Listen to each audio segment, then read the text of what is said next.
10년 전 한 평양 시민이 중국에 방문합니다. 간경화를 앓고 있어서 생각보다 많은 병원비가 들고 있었죠.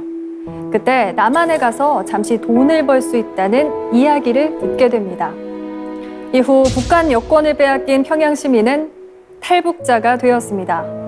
영화 그림자꽃의 주인공 김연희 씨의 사연과 함께합니다. 평양에서 살고 있었어요. 예, 남편하고 저하고 딸하고 너무나도 평온했던 것 같아요. 그래서 안정된 가정이었죠. 난 부록한데 서가서 북의 여권을 빼앗기고 안 오겠다고 아무리 그랬지만 끝내 도망칠 수 없이 여기 잘못돼서 온 사람이다. 난 고향에 보내달라. 그걸 믿지 않는 거죠. 저를 사랑하는 부모님과 남편, 딸 품으로 돌려보내 주시기를 강경히 호소합니다.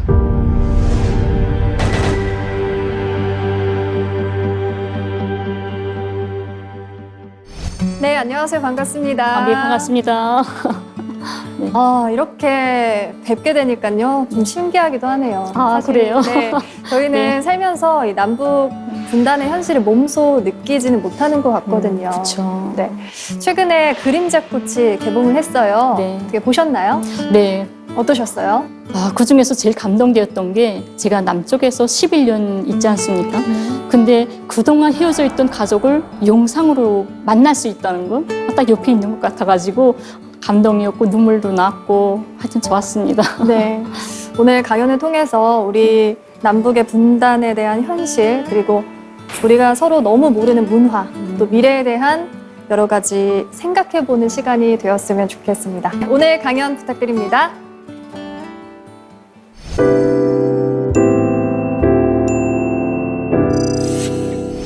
네, 저는 평양에서 왔어요. 혹시 평양분, 북녘분 만나보신 적 있나요?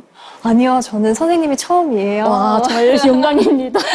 네, 평양에서 저는 패션 디자인으로 일을 하고 있었고 또 남편과 딸과 그냥 한 가정을 이루고 그냥 일상 평범한 생활 이런 생활을 하던 그냥 거리에서 흔히 볼 수 있는 평범한 평양 아줌마 일반 아줌마인 거죠. 네, 선생님 저 근데 궁금한데요. 그 북한에서는 패션 디자이너를 뭐라고 말을 하나요? 그냥 양복사라고 합니다. 왜냐하면 네. 제가 여기 남쪽에 와서 직업이 그렇다니까 좀 알아봤어요. 네. 그랬는데 이게 패션 디자인은 디자인만 따로 하고 재단사는 재단을만 따로 네. 하고 재봉공은 재봉공만 따로 하고 이렇게 되어 있는데 저는 김제공업종합대학 종합대학에 양복점이 있어요. 그 양복점에서 패션 디자인 하면서 재단해서 옷 만들어서 입히는 이 전 과정을 다 함께 해야 되는 거죠. 네. 그럼 선생님은 그런 거 다 하시는 거네요. 당연히 알고 있습니다. 네. 네. 오랜 시간을 그렇게 옷을 만들고 있었고 네. 그러다가 제가 평양에 있을 때부터 원래 간이 좀 약했어요. 간이 아파가지고 간 치료 겸 또 중국에 있는 사촌 언니네 집에 또 여행도 좀 세계 여행도 좀 할 겸 이런 생각으로 중국에 나오게 됐던 거죠. 나왔다가 중국에 와서 제가 착각을 했던 게 중국도 사회주의라고 저는 알고 있거든요. 네. 북녘 사람들이 다른 나라들에 대해서 별로 이렇게 경험이 없어요. 남쪽 분들은 뭐 마음만 먹으면 내일 뭐 친구야 우리 뭐 일본 갈래, 미국 갈래, 중국 갈래 뭐 이러잖아요. 네. 근데 우리는 좀 그런 게 아직까지는 좀 어려운 상황이라서 이렇게 해외 나왔던 길에 나 병 좀 고치고 가자. 좀 건강해서 엄마 아버지 앞에 좀 건강한 모습으로 가자 이런 욕심이 생겼던 거죠. 그래서 중국에서 치료를 좀 받자고 생각했더니 돈이 많이 드는 거예요. 중국도 똑같은 사회주의인데 우리 북에서는 병원에 가면 치료비가 뭔지 모르고 치료를 받았잖아요. 그래서 중국도 사회주의니까 그냥 가면 치료받는 거겠지? 이런 생각이 잘못됐던 거죠. 네. 그래서 그 많은 치료비를 제가 감당할 수가 없었던 거예요. 그래서 불혹한데 그때 속은 게 바로 제 인생의 가장 큰 최악의 실수였던 겁니다. 2달만 원래 갔다 오면 큰 돈을 벌어가지고 온다. 저는 죄송합니다. 우리 식으로 말을 하면 남조선. 남조선. 남조선에 가? 이런 데 대한 두려움이 없었어요, 그때는. 2달만 멀리 갔다 오면 내가 돈을 많이 벌어오고, 중국에서 치료를 받고 건강해서 저국에 갈 수 있겠구나. 이런 정말 단순한 생각을 하게 됐던 거죠. 네. 그렇게 돼서 출발하기 시작했는데 도중에 저는 속았다는 걸 알게 됩니다. 하지만 그때는 이미 북의 여권도 빼앗긴 상태고 감금된 상태에서 더는 도망칠 수 없었던 선택권이 없었던 그런 상황에서 여기 남녘까지 오게 되는 거죠. 남쪽에 도착하는 첫 순간부터 저는 국정원에 이야기를 합니다. 나 이렇게 속아서 왔다. 제발 가족한테 보내달라. 나는 사회주의고 자본주의고 하나도 모르겠다. 난 그냥 딸이 보고 싶고 남편이 보고 싶고 부모가 보고 싶다. 그랬지만 남쪽에는 당연히 세상에 제일 유일한 분단국가 아닙니까? 네. 이 분단국가라는 것 때문에 아무리 그 국정원이나 이 정부도 아무리 보내고 싶어도 이 헌법이라든가 여기 이 나라의 법, 분단 체제의 법이 있는 이상 우리는 보내줄 수 없다라는 네, 그렇죠. 결론이 나는 거죠. 그래서 이 분단으로 인해서 11년 동안 아직까지 가족의 품에 돌아가지 못하고 남녘에 아직까지 저는 너무 안타까워가지고 어떤 때는 이런 말 해요. 남녘에 난 옥료되어 있는 상황이다. 이런 말을 해요. 물론 남녘 분들이 들으시면 참 불편하실 수도 있겠지만 11년 동안 가족과 헤어져 있는 제 심정에서는 나 11년 옥료되어 있어. 이런 말을 하는데 제가 남녘에 와서 한 8년 만에 드디어 여권을 받게 됩니다. 네. 대한민국 여권을. 네. 8년 동안 여권이 안 나왔던 거죠. 여권 주면 북으로 도망갈 수 있다고 해서 8년 동안 여권 안 나오다가 8년 만에 여권 받아서 그 다음에는 출국 금지가 되어 있어요. 현재까지는. 그래서 나갈 수가 없는 거죠. 네, 선생님 그림자꽃이 개봉을 했잖아요. 어떤 내용인지도 궁금하고요. 어떻게 참여를 하게 되셨는지도 좀 궁금해요. 2015년 8월부터 2019년까지 4년 동안을 장기간 쭉 저를 따라가면서 그냥 촬영을 한 거예요. 오면 촬영할 일이 있으면 촬영하다가 오늘 힘들어요 하면 안 하고 그냥 앉아서 수다 떨고 술 먹고 놀고 이렇게 친숙해졌거든요. 정말 유일한 제 친구 같은 이런 감독이었어요. 그래서 영화를 보게 되면 처음에 감옥에 있다가 나와가지고 또 전 세계 뉴욕타임스, CNN, BBC 해가지고 전 세계 언론들이 많이 나가요. 참 코미디 같은 사건이다 해가지고 외신들이 그런 것들 이런 것들 다 따라가게 되고 또 무슨 일이 있었냐면 제가 2016년도에 서울 주재 베트남 대사관 들어가게 됩니다. 네. 망명 신청하려고요. 네, 하다 안 되니까 할 수 없다. 이제는 언제까지 보내줄 때까지 기다릴 수는 없겠구나. 한 해 한 해 지나가는데 내가 길을 찾아가야 되겠구나 해가지고 짐 다 정리하고 감독님하고 같이 정로에 군빵, 반지, 먹거리 파는 데 있잖아요.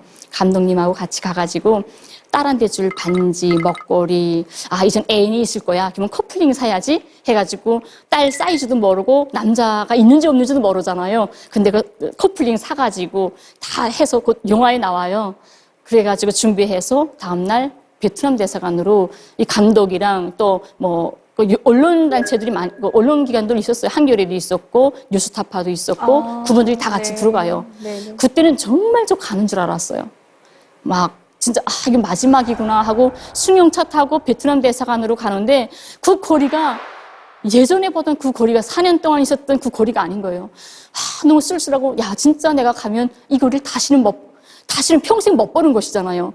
그 경복궁 옆으로 쫙 지나가는데 난 다시는 남녘에 이 거리를 거닐 수는 없겠구나 하는 아쉬움도 남고. 근데 반지 하나 좀 봐주세요. 그것도 아가씨가 할 거? 네네, 아가씨 딸한테 줄 건데.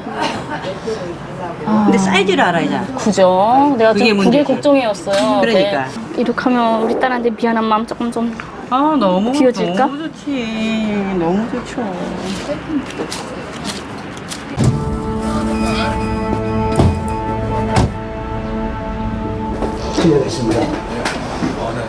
이건 보여달라는데 어떻게 내쫓을 수 있어? 여보세요? 베트남 사람이에요? 네? 당신 부모 자식도 없습니까? 자식 없습니까? 네? 어떻게 경찰 어떻게 사람들이 이럴 수가 있어? 진짜 이러시면 안 돼요.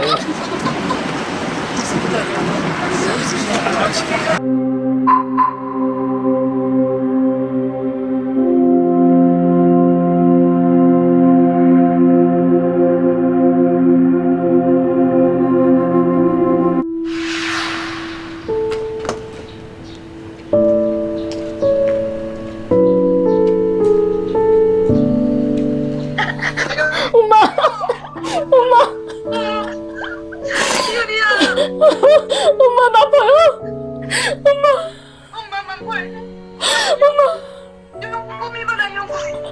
아버지, 아버지. 유리야. 하지 말고 우리 걱정을 하지 말고 어디서 돌아오라. 돌아오라. 아버지, 엄마, 제발 늙지 마라, 엄마, 제발 좀 늙지 마라, 용금아. 마지막까지 어머니 여보. 힘내세요. 용금아. 여보. 아, 남녘에 와서 제가 알게 됐던 게 이제 72년 동안 분단 갈라져 살지 않았습니까? 정말 그 시간이 너무 많이 길고 아픈 시간이다라는 것을 남녘에 와서야 깨닫게 됐어요. 제가 평양에 살 때는 우리가 교육받았던 뭐 남조선, 뭐 북, 뭐 그냥 그렇게 생각했던 거예요. 그래, 너네 너희대로 살고 우리 우리대로 살고 뭐 관심도 없고 했었는데 실제 남쪽에 와 보니까 아, 분단은 정말 아픈 거고 지독한 거고 절대로 있어서는 안 되는 거로구나. 전쟁을 겪어보지 못한 저도 이렇게 분단으로 해서 이산가족이 됐는데 또 20대에 저희 딸도 지금 11년 동안 엄마를 잃어버리고 사는데 이제 누가 제가 아닌 또 다른 어느 친구도 이런 분단의 희생이 될 수 있다는 거 누구도 장담할 수가 없다는 거잖아요. 그래서 아, 어떡하나 우리 세대에 이 분단 많은 자식들한테 넘겨주면 안 되겠구나라는 생각을 여기 와서야 비로소 하게 됐던 거죠. 네. 아, 그래서 이렇게 아이러니하게도 북녘에서 평양에서 42년 살고 남녘에서 11년 동안을 생활하지 않았습니까? 정말 평양에서 TV나 뭐 신문 이런 것으로나 경험했던 그래 상상도 못했던 남쪽을 제가 남녘의 중심에 앉아 있다는 것 자체도 정말 지금도 놀랍고 제일 놀라웠던 거는 남녘 분들이 북에 대해서 바라보는 시선 이게 정말 놀랐어요. 이거 왜 이러지? 어떤 순간이 있었냐면 네. 이 남녘 분들이 이렇게 어떤 남녘의 단체들이 많잖아요. 네. 2000년 초반에 남쪽에서 북쪽으로 여행을 많이 다녔던 것 같아요. 갔는데 남녘에서 가신 분들이 북에 관광 버스를 타고 평양의 농장밭을 지나게 됐답니다. 네. 근데 감자밭을 지나게 됐대요. 근데 버스에 타고 있던 한 엄마가 엄마 감자꽃 지우려고 똑같네 하고 말했대요. 그러니까 버스에 타고 있던 북 안내원이 꽃만 같은 게 아니라 감자 알도 같습니다 라고 말을 했다는 거예요. 그 말을 들을 때에 정말 슬펐어요. 남과 분 당연히 같아야 되는 거 아니야? 왜 같은 게 이상할 만큼 우리는 멀리 왔어? 이런 게 바로 분단의 비극이로구나 이런 생각이 났던 거죠. 또 한 번은 우리가 톨게이트 지금은 톨게이트 잘 많이 알아요. 뭐 가면 돈도 내는 거 알고. 네. 근데 그때는 전혀 모를 상태니까 친구가 차를 타고 어디 가자고 그래서 그 친구 차를 타고 지나가는데 어느 고속도로에 무슨 주막집 같은 거 하나 있는데 그 앞에 차를 세우는 거예요. 네. 네, 세우더니 그 아줌마한테 돈을 축 줘요. 여쭤서 저 아줌마 아세요? 하고 물어봤어요. 그랬더니 모르죠. 그래요. 아니 왜 모르는 아줌마한테 돈을 주세요? 이게 자본주의인데 돈이 그래요. 그러니까 이 길을 지나가는 사람은 누구나 다 돈을 내야 지나갈 수 있어요. 네. 오, 정말 충격이었어요. 뭐지? 아니 이 나라 사람들은 무슨 생각을 할까? 내가 내 나라 땅을 내가 지나가는데 왜 돈을 내고 내 나라 땅 지나가야 돼? 북한에는 그런 문화가 없나 봐요. 없죠. 그건 내 나라 땅이잖아요. 네. 난 내 나라 국민이고 내가 다른 나라 넘어가는 것도 아닌데 왜 돈을 내야 되지? 진짜 충격받았던 거예요. 제가 생각하기에 남녘 분들도 이렇게 북을 모르잖아요. 북쪽 사람들도 몰라요. 당연히 모르겠죠. 네. 제가 남쪽에 못 왔으면 또 전혀 모르죠. 제가 처음에 대구에 집에 갔는데 우리 아파트 옆에 커피숍이 있는 거예요. 네. 그래서 남쪽의 커피숍은 대체 어떨까 궁금하잖아요. 하나하나 정말 호기심 나고 정말 궁금했어요. 네. 첫 번째 충격은 왜 커피숍이나 모든 상점이나 이런 게 다 꼬부랑 글자가 있는 거예요. 꼬부랑 글자요? 영어 꼬부랑 글자로. 영어요? 네. 그래서 왜 다 영어만 이렇게 너무 머리가 좋아서 다 머리만 영어를 쓰는지 모르겠는데 그래서 간판들이 우리나라 말이 없네. 이게 이상해요. 북쪽은 몽땅 간판이 몽땅 우리나라 말이거든요. 외국말이 한글이군요. 없어요. 네. 네. 외국말 안 쓰는데 예를 들어서 내비게이션 있죠. 네. 북에서 뭐라고 할까요? 내비게이션이요? 우리나라 말로 뭐라고 말할 수 없을까요? 손지도? 길동무. 길동무. 좋죠.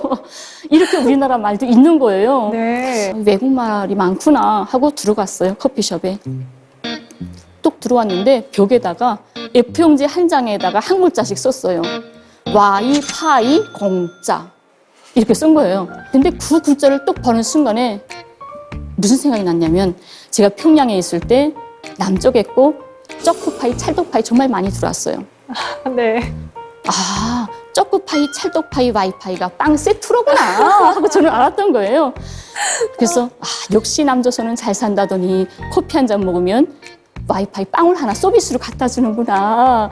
그래서 좀 뻗에 잡고 앉아서 커피 한 잔 먹고 있는데 거의 다 먹게 됐는데도 와이파이를 안 갖다 줘요. 네, 빵이 안 나오네요. 네, 와이파이. 네. 그래서 저기요, 와이파이 안 주세요? 하고 말을 해야 되는데 말톤이 다르잖아요.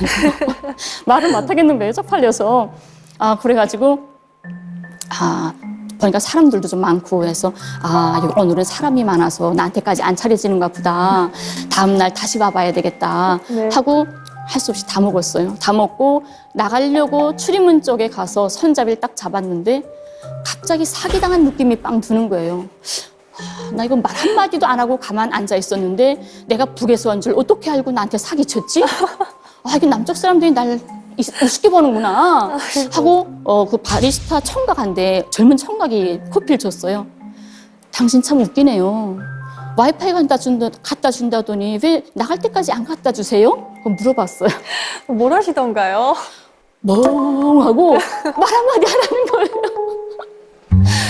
그분도 그래서 굉장히 놀라셨을 것 같은데요. 말 한마디만 더 멍해가지고 눈 땡그랗게 뜨고 네. 바보냐? 하고 갔죠. 가서 친구들한테 그 말을 했더니 다 웃으면서 이야기를 하는 거예요.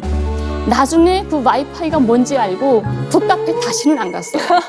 저 얼굴 보고 망신을 줄까봐 네. 쪽팔려서 진짜 이돌아다니고 딴 데 가고 이런 적이 있거든요. 북에서 오신 분들이 많은 분들이 계셔요. 뭐 뉴스에도 나가고 했지만 네. 그분들이나 저나 여기 남쪽에 와서 제일 먼저 곤란을 겪는 게 언어예요. 언어요? 언어. 네. 네. 그래서 외래어가 제일 많고요. 어느 아파트 같은 데 가보면 분명히 발음문 용어인데 쓰는 건 우리나라 말로 썼어요. 네, 그렇죠. 무슨 네, 그것도 한두 글자가 아니라 길어요. 근데 저 아파트는 분명히 외국인이 안 살고 이 나라 사람들이 살 건데 왜 외국말로 저렇게 써놨지? 하고 물어봤어요. 네. 남쪽 분한테. 그랬더니 시부모들 찾아오지 말라고 그랬다고 농담을 하시더라고요. 그래서 물론 농담이겠죠. 요즘은 다 찾아가십니다. 그렇게 써도. 진짜요? 그래서 그런 것들. 그다음에 또 제가 놀랐던 게 한 번 가는데 어느 상가 간판에 폭탄 세일 이렇게 간판이 있어요. 그거 보고 아니 제가 평양에서 네. 뉴스 볼 때 미국에서 총을 판다고 하더라고요. 미국에서 총을 판다더니 남조선에서는 폭탄도 파는구나. 저 이렇게 생각해가지고 좀 무서웠어요. 남쪽은 미국보다 더 무서운 데 아니야? 이런 생각들. 또 무서운 건 뭐냐면 지나가는데 할머니 뼈 해장국이라는 간판이 있어요. 아니 할머니 뼈를 어떻게 해장국을 국을 어떻게 끓일까? 정말 혼란스럽고 이해가 안 되는 거죠. 그래서 이런 것들이 그 과정이 너무 힘들어가지고요. 그래서 이제는 많이 이렇게 됐는데 그래서 제가 말씀드리는 건 이 남녘분들이 이 말씀을 드리면서 이제 앞으로도 북녘에 구경하러 가려면 남쪽 분들이 해외여행 나갈 때 일부러 미국이나 어디 가면 영어 공부, 여행 가이드 공부하고 가잖아요. 그렇죠. 네. 상식이잖아요. 네, 그렇죠. 그것처럼 우리가 북을 간다 하게 되면 당연히 상식은 알아야 되잖아요. 그래서 여러분들도 북에 가게 되면 이렇게 언어나 문화적 충격 이런 일이 있을 수 있기 때문에 마음의 준비를 단단히 가지고 기초 상식은 조금 알고 가시는 게 좋겠다라는 생각으로 하고 있는 거고요. 제가 지금까지는 남과 북의 문화적 차이, 혼란스러웠던 것들 말했지만 정말 제가 살아보니까 역시 남이나 북이나 우리는 한 민족이고 한 가족이구나. 아, 어길 수 없는 우린 하나구나 하고 생각했던 게 같은 점이 있군요. 예. 뭘까요? 같은 점이요? 뭘까요? 그렇죠. 음주가무예요. 술 좋아하고 놀기 좋아하고 춤추기 좋아하고 이런 거는 정말 북이나 남이나 북한도 그래요? 북쪽 사람들은 더 해요. 정말요? 그냥 주말이나 명절이나 이럴 네. 때 남쪽에는 그런 문화 못 봤어요.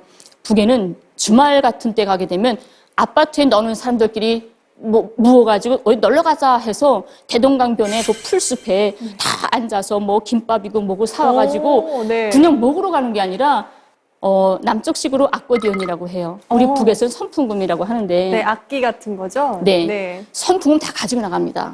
기타하고. 선풍금하고 기타는 대중악기예요. 누구나 다 해야 되는 거예요. 네. 북에서. 그거 가지고 나가서 한 팀이 막 놀기 시작하면 그 옆에 팀이나 지나가던 사람들이 다 합세가 돼요. 뭐 누구나고 상관없어요. 정말요? 예. 그래서 주말이나 명절이나 대동강이나 머람봉 이런 데 가게 되면 정말 정신 나가요. 뭐 놀고 춤추고 맥주 뭐 취해가지고 뭐 이런 모습이 요게 뭐 강남이나 어디나 네. 거리에 젊은 사람들 술 먹고 막 다 그런 모습이랑 똑같아요. 와, 그래가지고. 상상도 못했어요. 아, 그쵸. 너무 재밌네요. 더 재밌는 거 뭔지 아세요? 북에 혹시 가시게 되면 네. 실수하지 말라고 제가 한 가지 팁을 드리는 거예요. 네. 북의 안내원이 술 뭐 하실 거예요? 하고 물어보잖아요. 네. 그때 전 맥주 주세요 하게 되면 밥 아니야? 이렇게 생각이 돼요. 왜요? 북에서는 맥주가 술에 안 속해요. 아. 맥주는 청량음료에 속하거든요. 아, 정말요? 그래서 술 뭐 할래요? 하게 되면 뭐 소주나 뭐 인삼주나 뭐나 난 이런 거 술 주세요 하고 난 술 못 먹어. 그러면 난 그냥 맥주만 주세요. 이렇게 돼야 돼요. 아. 전 평양에서 술 한 방울도 못 먹었어요. 그냥 맥주만 먹어요. 오. 이렇게 되는 거예요. 그러니 맥주 먹는 건 절대 술 먹는 게 아니죠. 그렇구나. 네. 그럼 저도 가면은 맥주 달라고는 안 해야겠네요. 그래서 술 달라고 청량음료 주세요 하게 되면 맥주 주죠. 네. 그래서 머욕하고 나왔다던가 뭐 그럴 때 맥주 한 캔 먹고 가는. 그래서 문화가 뭐냐면 직장에 갔다가 퇴근할 때 거리에 맥주집들 있죠. 맥주집에 가게 되면 멍땅 스탠드예요. 앉는 의자가 하나도 없어요. 오. 딱 테이블만 넣어 있거든요. 테이블이 많은데 선자리에서 맥주 뭐 500cc짜리 하나 딱 받아가지고 선자리에서 쭉 마시고 퇴근하는 거. 근데 이런 그런 거는 좀 남한이랑 비슷하네요. 아, 맥주 문화가 네. 퇴근할 때 뭐 퇴근하고 그쵸. 맥주 한잔 하고 시원하게 이런 게 있거든요. 또 네. 비슷하네요. 음주 가면 똑같다니까요. 네. 정말 그렇네요. 네, 그런 거 보면서 야, 역시 우리 한민족이다. 그런 생각을 많이 했고요. 네. 우리 남쪽 분들이 언제면 북의 금강산, 북의 백두산을 중국을 통하지 않고 남의 나라를 통하지 않고 우리나라 땅을 밟고 백두산, 우리 민족의 정말 멋있는 산인데 네. 그 산을 어떻게 내 땅을 밟고 갈 수 있을까? 이런 날이 정말 언제면 올까? 우리 자식들한테도 정말 그런 세상을 우리가 물려주지 못할 수도 있지 않을까? 이런 두려움? 그런 데 대한 안타까운 분들이 많거든요. 훈이 남녀분들이 막 통일 이야기하는 사람들 많아요. 통일 단체들도 많고 이런 사람들 많은데 통일 제 생각은 조금 다르거든요. 통일? 왜 딱 통일에 그렇게 무게감을 둬야 될까? 우리가 통일을 하자는 이유가 뭘까요? 전쟁의 위험이 없이 북이나 남이나 핵 위험이 없이 그냥 편안하게 다른 나라 놀러 가는 것처럼 평양에도 왔다 갔다 하고 놀러 자유여행하고 북에 가서 장사도 좀 할 수 있고 북에다가 카페도 좀 만들 수 있고 이런 여유로운 평화로운 생활 이런 걸 원하기 때문에 우리가 통일을 원하는 거 아닐까요? 그런 거잖아요. 네. 그러니까 저는 너무 무겁게 접근한다고 바라보거든요. 제가 생각하기에는 우리 세대에는 정말 남과 북이 서로 자유롭게 왔다 갔다 할 수 있고 통화할 수 있고 야 평양만 누구야? 오늘도 우리 여기 제주도 놀러 올래? 예, 야 와봐 너희 친구들 좀 데리고 와 내가 펜션 잡아놓을게 뭐 놀고 내일은 너네 옥류관 좀 가보자 이렇게 왔다 갔다 할 수 있고 뭐 택배도 좀 보낼 수 있고 이런 세상을 우리가 만들어야 되지 않을까. 이런 세상 만들어서 후대들한테 넘겨주면 우리 자식들이 살아보니까 아 괜찮네 왔다 갔다 하고 이런 거 뭐 다른 점이 하나도 없네 이제는 같이 살아도 되겠다 이렇게 생각할 때 자식 후대들이 먼 후대들이 결정하게 해야 되지 않을까. 당사자들이 이런 생각을 하는 거예요.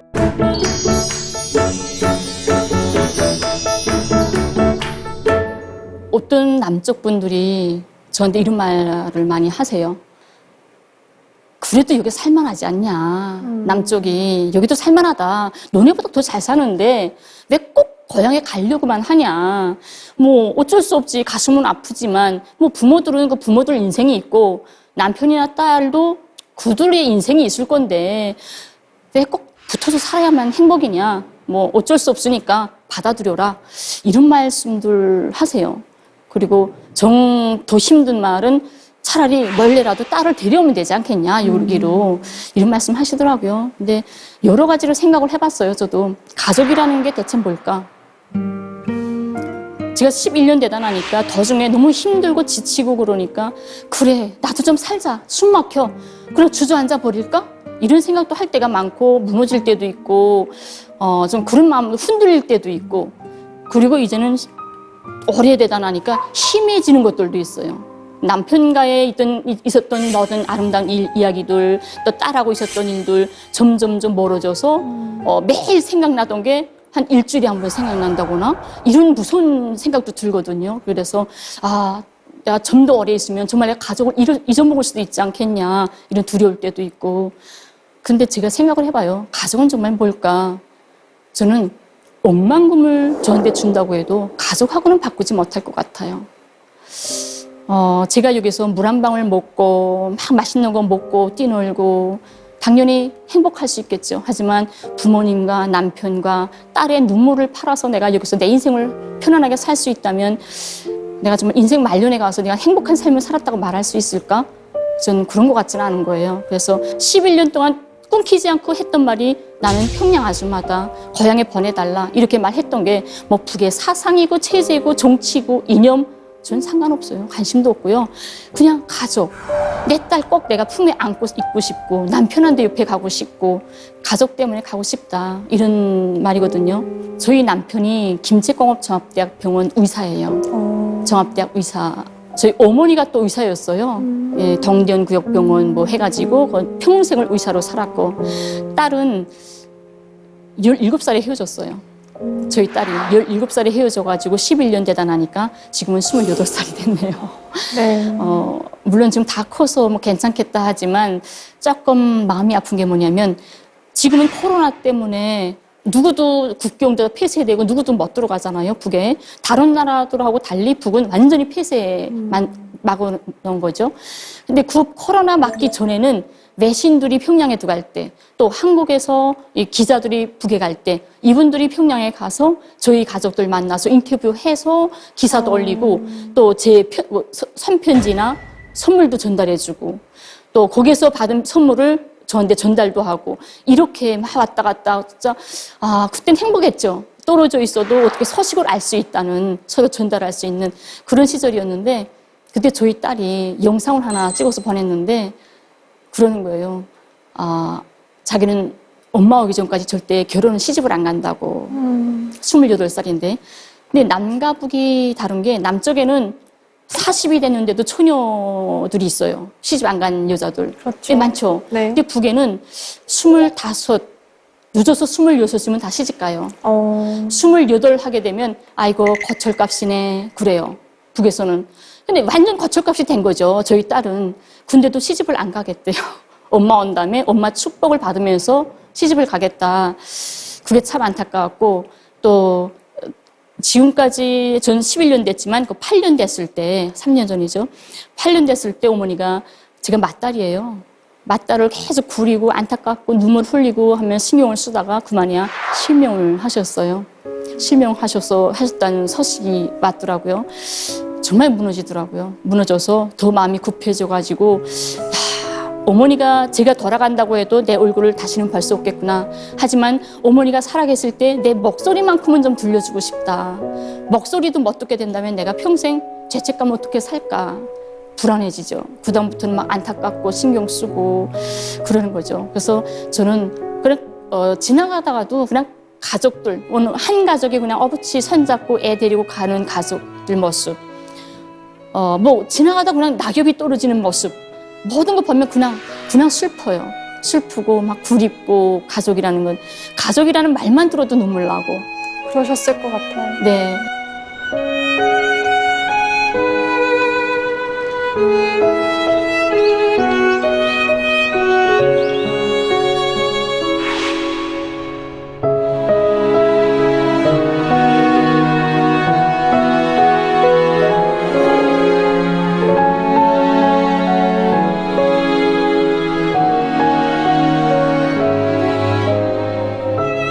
그림자꽃 어제 제가 시사에 들어가서 봤는데 가장 가슴 아팠던 게 또 하나 뭐냐면 평양에 있는 가족의 모습을 보는 거는 참 좋아요. 네. 저인데 그것을 남쪽 감독이 가서 촬영해 오질 못했어요.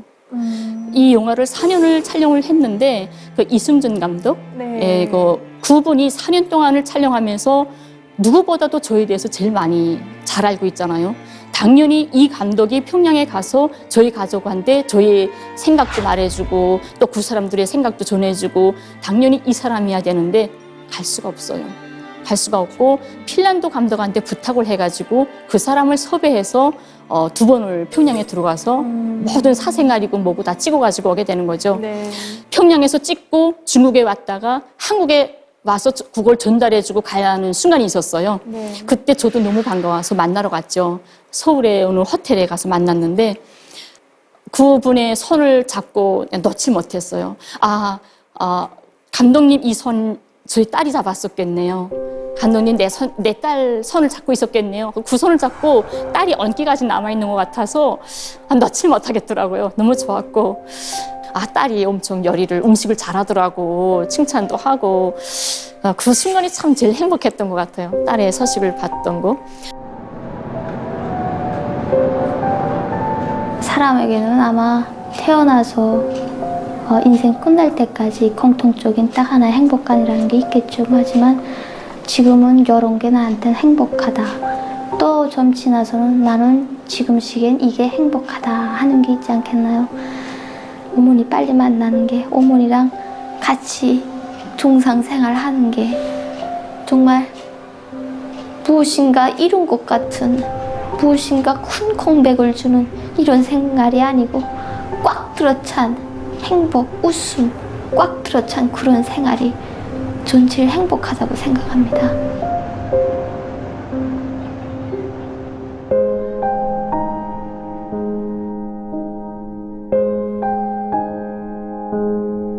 저는 이 다큐 그림자꽃 이것을 좀 남과 북의 문제를 이제는 너무 정치적 이념 이런 걸로 떠나서 조금 좀 가깝게 좀 서로 인정하고 서로 좀 가깝게 바라봐주는 이런 기회가 됐으면 좋겠고 또 전쟁을 겪은 어르신들은 조금 많이 힘들겠지만 그 아래 2030 세대들 이분들은 전쟁도 겪지 못했고 또 북에 대해서 전혀 모르는 분들이고 그래서 이런 분들이 좀 보고 그래 북쪽에 이렇게 영화 보니까 다를 바가 없구나.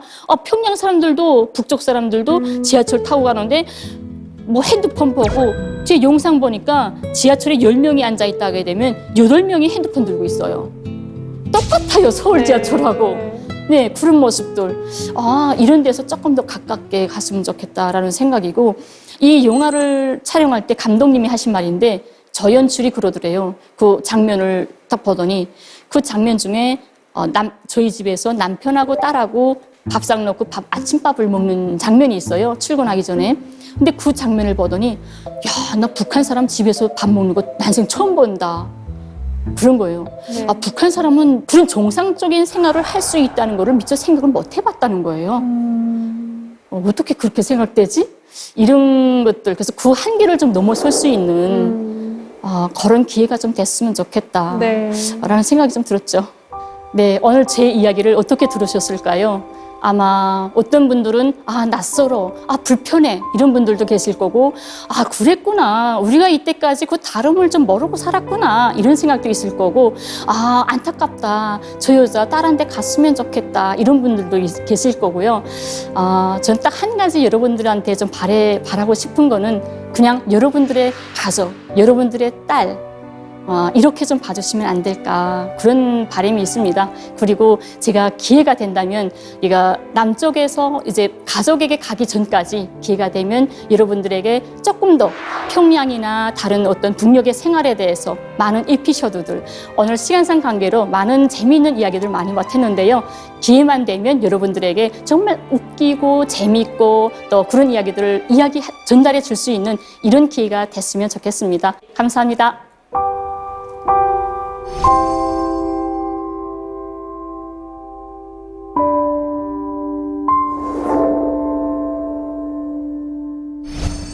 네, 선생님 강연 정말 잘 들었습니다. 감사합니다. 네, 이 북한이 사실 바로 옆에 있잖아요. 그렇죠. 저희가 전 세계 어디든 갈 수 있는데 이 바로 옆에 있는 곳에 못 간다고 하니까 또 가족이 또 계신다고 하니까 너무 안타까운 마음이 들었습니다. 어떤 분이 이런 말씀하세요. 제가 대구에서 살았잖아요. 근데 서울에서 대구 가는 것보다 서울에서 평양 가는 게 더 가깝다고. 네, 그럴 수 있겠네요. 참 거리는 가까운데 그렇죠. 아직 마음의 거리가 뭔가 이런 생각도 네. 듭니다. 네, 아까 강연을 하시는 중에 네. 이제 마무리하시면서 더 많은 에피소드가 있지만 시간 관계에서 못한다고 말씀을 하셨는데요. 네. 이 자리에서 좀 살짝 살짝. 네, 네. 그 에피소드 좀 말씀해 주실 게 있나요? 그러면 이건 공개적으로 나가는 거죠? 네. 예, 그러니까 그렇죠. 다른 건 못하겠고, 네. 조금 좀 그런 건 못하겠고, 그냥 가장 편안한 거 한 가지만 말씀드릴게요. 네, 혹시 북쪽 드라마 보신 적 있나요? 북쪽 드라마요? 네, 북쪽 영화. 아니요. 본 적이 없는 것 같아요. 저희 북쪽 사람들한테 가서 너 남쪽 영화 한 5개 봤어? 하게 되면 야 바보냐? 5개밖에 못 보게? 이 정도예요. 정말요? 누구나 다 정말 남쪽 드라마 정말 많이 보거든요. 어떻게 보나요? USB 있죠. 어, USB하고 옛날에는 제가 어릴 땐 CD. 우린 CDR이라고 그래요. 네. 이 CDR이 도는데 그 USB 하나 빌렸다 하게 되면 3일 동안 봐야 돼요. 왜냐면 이상하게 남쪽 드라마가 북에 올라가는 게 다 100부 이상이 지나가요. 왜 이렇게 긴 걸 보내는지 몰라. 좀 짧은 거 보내면 좋은데 100부 이상 되니까 한 60시간 되더라고요. 와. 60시간 되는 걸 3일을 봐야 돼요. 오. 3일도 직장 안 나가고 봐야 돼요. 근데 하루 종일요? 네. 근데 USB를 빌렸으면 제 뒤에 몇 명이 줄 서 있어요. 제가 보면 빨리 또 3일 후에 전달을 해줘야 되거든요. 네. 그래야 저는 또 딴 것도 받아보잖아요. 아. 근데 그거를 직장 갔다 와서 밤을 패면서 벌려면 시간이 모자라요. 그러니까 USB 받았을 때는 직장 안 나가요. 근데 북에는 이렇게 태어나서부터 담당 주치의라는 담당하는 병원이 따로 있어요. 네. 그래서 나를 담당한 병원에다가 전화하는 거죠. 나 밤에 설사 만나서 아파서 오늘 직장 못 나갑니다. 하면 3일 진단서를 떼줘요. 오, 정말요? 네. 그리고 진단서 받고 집에서 놀면서 밤새껏 영화를 보는 거예요. 네. 근데 거기서 드라마를 봤을 때 북쪽 사람들의 반응 네, 어때요? 알고 싶죠? 네, 네, 너무 궁금해요. 우선 남쪽 드라마 보면 대체로 다 대문 열면 차가 들어가면 정원이 있고 방에 들어가면 거실에 소파 쫙 있고 네. 집사가 커피 나르고 층층 계단 올라가면 뭐 누구 방 저는 북에 있을 때 남쪽 사람들은 다 그렇게 회장집에서 사는 줄 알았어요. 드라마 그런 거 많이 나오잖아요. 저도 가본 적이 없어요. 그래서 북쪽 사람들이 야, 역시 남조선은 정말 잘 사는구나. 경제 10위권이라고 하더니 정말 대단하다. 역시 우리 민족은 위대한 민족이야. 머리가 비상해. 이렇게 너무 좋아했어요. 오. 예. 그랬는데 나쁜 점은 이 남쪽 드라마 보게 되면 북쪽과 달리 여기는 이성 문제에서 몽땅 삼각관계예요. 내 거 뺏고 내 거 뺏고 내 거 뺏고 하다가 못 뺏으면 교통사고 나요. 교통사고 나면 기억상실증 걸려요. 기억상실증 걸리면 한 6개월 동안 행방불명돼요. 행방불명 됐다가 6년 동안 됐다가 한 5년 후에 다시 나타나면 갑부가 돼서 다시 나타나요. 그 다음엔 개인 복수전 들어가요. 스토리 똑같아요. 이제 꿰고 계시는군요. 네네네. 네. 제가 남쪽 드라마 제일 좋아했던 게 네. 꽃보다 남자. 꽃보다 봤어요? 남자요? 구슬표 나오는 거. 봤죠. 근데 너무 좋아요. 그다음에 왜요? 왜 네. 좋아하셨어요? 아니 드라마 재밌었어요. 네, 젊은 애들 노는 거니까 그게 좋았고 또요? 또 뿌라에서 연인들 그건 정말 제가 좋아했거든요. 프라의 연인? 네, 우리 프라라고 하는데 네. 대통령의 딸 윤재희가 네. 예, 경찰관하고 누구 애인하고 이렇게 삼각관계로 하는 거예요. 근데 그거 너무 좋더라고요. 그 윤재희 배우가 하는 모습이 너무 멋있었고 그래서 그거 참 커피 프리즈, 뭐 저폭 마누라, 가을 동화 뭐 이런 와. 영화들 많이 보죠. 진짜 많이 보셨네요. 그쵸. 그런데 저는 막 이런 거를 보면은 잡혀가지 않나? 막 막 이런 걱정이 되는데 그쵸. 그렇진 않은가 봐요. 분명히 처벌받죠. 남쪽 같으면 북의 영화 봤으면 가만히 있겠어요? 잡혀가죠. 네네. 근데 북에는 범죄자 처벌 단계가 있어요. 그러니까 처음에 잘못했을 때 부은 다 조직 사회잖아요. 집단 사회. 학교는 학교대로 조직이 있고 직장별로 조직이 있고 그 조직에서 생활청화라는 걸 해요. 일주일에 한 번씩 생활청화 때 비판을 받아요. 덕무는 왜 이거 하지 말라는데 이렇게 했습니까? 다음부터 고치십시오. 이렇게 돼요. 또 잘못했어요. 네. 두 번째로. 그러면 거기서 뛰어넘어가지고 처음에 생활청화가 한 10명 정도 조그만 조직이었다 하게 되면 두 번째는 한 100명 정도 모인 다 모인 이런 큰 데서 망신스럽죠. 규모가 커졌네요. 네, 욕먹어요. 네. 근데도 또 못 고치고 세 번째 또 범죄 저질렀다 하게 되면 그 조직에서 우리는 이 사람을 더는 교양 못합니다. 이제는 법에서 교양해 주십시오 하고 경찰에 넘겨요. 그래서 세 번째 만에 경찰이 오는 거예요. 이게 도둑질을 했던 뭐 싸움을 해서 폭행을 했던 뭐든 뭐 사람 죽이고 이런 건 절대 안 되죠. 네네. 그건 강력범은 그렇지만 일반적인 생활에서 벌어지는 이런 행위들 이런 것들은 이렇게 단계가 있어가지고. 근데 걸린 적 있으세요? 네? 걸린 적 있으세요? 이거 드라마 보시다가? 세상에 사람이 잘못하지 않는 사람이 어디 있겠어요? 토로서 먼지 안 나는 사람이 그렇죠. 잡힌 게 잘못인 거죠. 그렇잖아요. 잡히지 말아야죠. 다 보죠. 뭐 일반적으로 네. 다 보고. 저 한 번 딱 욕먹었어요. 어떤 것 때문에? 드라마 봤는데 네. 나쁜 짓도 같이 손뼉 치면서 해야 재밌지 혼자 하면 재미가 없어요. 나쁜 짓도. 네. 그래서 혼자 보니까 너무 재미없어서 우리 친구들을 막 집에다 불러가지고 밤새껏 막 야식을 해 먹으면서 영화를 봤거든요. 네. 3명이서 봤는데 한 명이 직장 나가가지고 정말 입이 싸가지고 참지 못한 거예요. 아이고. 너무 재미났는데 네. 야 너는 이런 거 못 봤지? 나 이거 봤어 하면서 야 뭐 꽃보다 남자 나왔는데 걔네 집은 어떻고 막 말을 한 거예요. 근데 네. 이게 뭐 소문이 났구나. 예, 네. 그게 법에서 들었죠. 그래가지고 이거 생활청화 때 전 비판받게 되는 거죠. 네. 그래서 덕문에 왜 그렇게 했습니까? 그래서 예, 잘못했습니다. 다시는 안 그러겠습니다. 그렇죠. 재밌네요. 네. 우리 남한에서는 참 경험해보기 힘든 문화라서 너무 재밌게 들었습니다. 네. 네, 선생님 대구에서 네. 생활을 하셨잖아요. 네. 근데 어떻게 대구에서 이제 정착을 하셨는지 좀 궁금하거든요. 참 그것도 하나 생각하면서 좀 슬퍼요. 제가 처음에 남쪽에 와서 국정원에 있잖아요. 국정원에 있었는데 이제 하나원이라고 3개월 동안 정착에 필요한 어떤 그런 거 하는 게 있어요. 교육 주고 이렇게 나오기 전에 어디에 가고 싶은지를 써내요. 어느 지방에 가고 싶은지. 네. 근데 저는 평생을 평양에서 살았잖아요. 네네. 그러니까 별로 서울 같은 대도시에서 살고 싶은 생각이 없어요. 그냥 조용한 데서 살다가 빨리 가족한테 가야지 이 생각밖에 없었는데 그래서 어디 가든 상관이 없었어요. 그래서 물어봤죠. 그 하나원 선생님한테. 선생님, 전 어디 가야 됩니까? 물어봤더니 당신은 패션 디자이너라서 대구에 가야 된다고. 대구가 패션 도시라고 그래요. 네. 전 믿었죠. 네.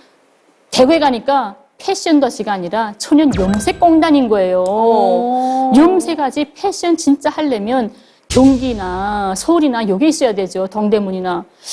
지금 생각해보면 날 왜 하필 대구에 보냈을까 이상한 생각도 들지만 또 정이 많이 들은 대구예요. 네, 제 2의 고향이라고 생각을 하거든요. 그러세요. 대구. 네. 네. 그래서 서울에 있다가 기차 타고 딱 동대구역에 딱 내리면 마음이 막 푸근해져요. 내 고향 집에 다 왔구나라는 분위기 이런 게 있더라고 이상하게. 네, 그러시군요. 네. 이제 어느덧 남한에서 생활하신 지 10여 년 되셨잖아요. 11년째. 네. 네. 이제 마음을 좀 붙이셨는지도 궁금하고 붙이셨다면은 좀 어디에 마음을 붙이셨는지. 전 가족이라는 단어를 떼놓고 다른 어떤 데 대해서 생각해 볼 여유가 없어요. 그냥 하나에서 10까지, 100까지 어떻게 하면 가족을 만날 수 있을까? 언제면 가족한테 갈 수 있을까? 항상 매일 저는 임시적 관념이에요. 내년에 아니면 다음 달에 무슨 소식이 올까? 우린 여자들이니까 화장품을 사잖아요. 화장품 하나 살 때마다 매번 기도를 해요. 이거 나 마지막 화장품이었으면. 다음 새 화장품 절대 안 샀으면. 그리고 철 바뀌잖아요. 옷 입을 때 여름 지나가고 이제 가을 옷을 또 꺼내죠. 그럴 때면 이 짧은 옷을 여름 옷을 다시는 꺼내지 않았으면. 마음이 너무 이해가 되네요. 네, 우리가 이제 영화 얘기로 돌아가서 네. 그림자꽃 감독이신 이승준 감독께서 꼭 김연희 선생님께서 집에 돌아가는 모습을 꼭 찍고 싶다 이런 말씀을 하셨는데 이제 평양에 돌아가서 가족들을 만나게 되면 가장 먼저 하고 싶은 말이 있다면 어떤 말일까요? 제가 남쪽에서 이제 북에 가게 되면 제일 먼저 하고 싶은 일. 제일 먼저 가자마자 엄마가 해준 따끈한 밥을 받아 먹고 싶어요. 그게 난 참 이기적이다. 그냥 먼저 그 갈망스러운 사랑을 받고 싶은 거죠.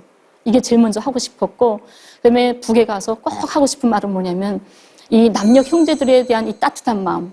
제가 이런 생각 해봐요. 이 브로크에게 속아서 제가 다른 나라로 끌려갔으면 오늘까지 살아있을까? 절대 아니에요. 전 그 전에 이미 고독하고 외롭고 힘들어서 죽었을 거예요. 근데 그래도 우리 남녀 형제들 옆에 왔기 때문에 오늘까지 정말 당당하게 살 수 있었고 가족을 만날 수 있는 희망을 가지고 있다. 저는 이 가족, 이 남녀분들이 제 인생에서 정말 없어서는 안 될 제 아예 한 부분이 돼버렸거든요.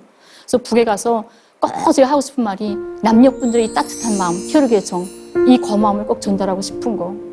그래서 제가 여행 가이드도 하고 싶은 게 남녀분들의 숨결을 떠나서는 또 힘든 거예요. 못 살겠어요. 이제 마음의 고향 또 제2의 고향이 되셨군요. 네, 오늘 선생님 강의를 들으면서 참 이 분단의 희생자가 아니실까 뭐 이런 생각도 했는데요. 어찌되었건 꼭 선생님의 가족을 다시 만나게 되는 날이 빨리 왔으면 좋겠다는 생각이 듭니다. 감사합니다. 간절히 바랍니다. 그때까지 응원하겠습니다. 네, 오늘 강연 너무 잘 들었습니다. 감사합니다. 감사합니다.